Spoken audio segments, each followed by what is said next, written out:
রংপুরের পীরগাছা উপজেলায় আসন্ন ঈদকে সামনে রেখে অসহায় ও দরিদ্র মানুষের মুখে হাসি ফোটাতে ঈদ সামগ্রী বিতরণ করেছে স্বেচ্ছাসেবী সংগঠন আদ দিন ফাউন্ডেশন।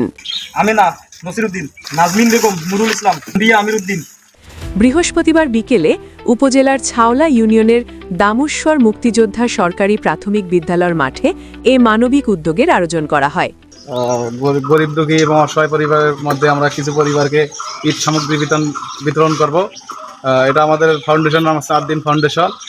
সংগঠনের সভাপতি নাজমুল ইসলামের সভাপতিত্বে অনুষ্ঠানে প্রধান অতিথি হিসেবে উপস্থিত ছিলেন ছাওলা ইউনিয়ন পরিষদের চেয়ারম্যান নাজির হোসেন। তারা নিজেরা উদ্যোগ নিয়ে এই যে একটা কাজ করছে, এটা অত্যন্ত একটা আনন্দের বিষয়।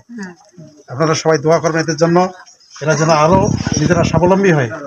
এছাড়াও বিশেষ অতিথি হিসেবে উপস্থিত ছিলেন সমাজসেবক নয়া মিয়া পাটোয়ারি, সোলাইমান আলী, সংগঠনের সেক্রেটারি খোকন মিয়া, যুব বিভাগের সদস্য ফাহিম মিয়া, জাকির হোসেন, হাফেজ নাজমুল ইসলাম সহ স্থানীয় গণ্যমান্য ব্যক্তিবর্গ। কোনো দরিদ্র পরিবারে যদি অসুস্থ লোক থাকে, তাদের ওষুধ কেনার টাকা নাই, সে কারণে আমরা ওষুধ কিনে দিচ্ছি। তারপরে হলো কোনো পরিবারের খাদ্য সামগ্রী থাকে না বা অসুস্থর কারণে কাজ করতে পারে না, তাদেরকে আমরা তাদের মাসিক হিসাবে বা কিছু খাদ্য সামগ্রী আমরা দিয়ে আসি। ঈদ সামগ্রী পেয়ে উপকারভোগীরা আনন্দ প্রকাশ করেন এবং আয়োজকদের প্রতি কৃতজ্ঞতা জানান। আমরা গুনাহগার বান্দা, আমি কথা আল্লাহ শুনবো, অবশ্যই কামটা নেব। দেখছিলেন রংপুর প্রতিনিধি মোহাম্মদ একরামুল ইসলামের রিপোর্ট।